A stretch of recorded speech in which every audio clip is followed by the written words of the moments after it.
تعداد کې د راڼې نه راغلي داسې راغلي دا اوبه دلته راغلي داسې راغلي شوي دلته.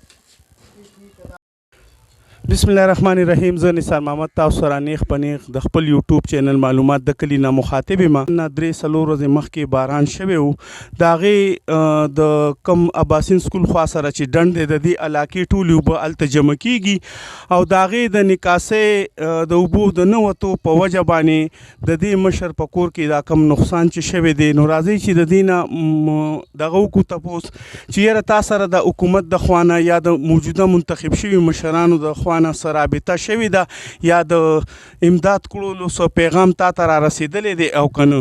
کاکا دې باره کې تاسو موږ ته وضاحت وکړئ.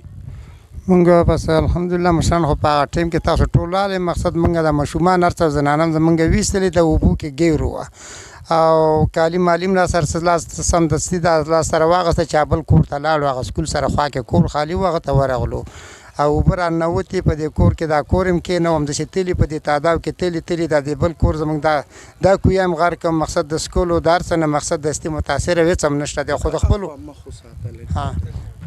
خو د خپلو مشرانو نه موږ مقصد دا توقع تمه لرو چې را به شي انشاءالله زموږ هغه به په خپله وکړي. دغه ډنډ نه موږ ډېر تنګ او خفه یو تې مقصد هر وخت کې چې باران شي موږ بیلچه په لاس کې اوبه نه وځي او اوبه بندې دي چې راشي د دې اوبو غم زموږ د خپلو مشرانو ته موږ دا خواست کوو چې راشي او زموږ د دې ډنډ غم وکړي او موږ ته د دې اوبو غم وکړي او ویباسي را سره که په حکومت راشي په خپله دې وګوري دا حالات یې زموږ وګوري.